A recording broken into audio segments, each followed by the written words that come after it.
আসসালামু আলাইকুম। আজকে আমরা এই ভিডিও লেসনে শিখব হোয়াইলের ব্যবহার। হোয়াইল অর্থাৎ যখন বা তখন। চলুন আমরা হোয়াইলের উল্টো দেখে নেই।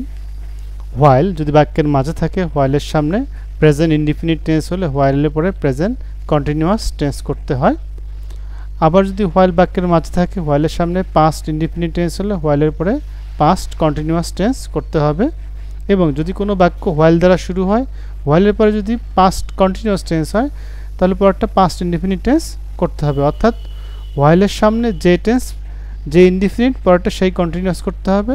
তাহলে একইভাবে বলা যায় হোয়াইলের পরে যে কন্টিনিউয়াস টেন্স পরে সেই ইনডিফিনিট টেন্স করতে হবে। উদাহরণ দেখি আমরা। এক্সাম্পল 1, হি স মি, সে আমাকে দেখেছিল while he walk in the garden.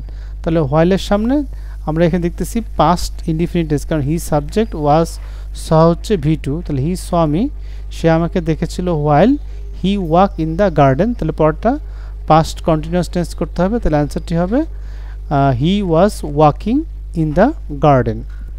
Second example, I work hard while she pass her days without work. এখানে হোয়াইলের সামনে প্রেজেন্ট ইনডিফিনিট টেন্স আছে, আই সাবজেক্ট ওয়ার্ক হচ্ছে V1, হোয়াইলের পরে তাহলে প্রেজেন্ট কন্টিনিউয়াস টেন্স করতে হবে।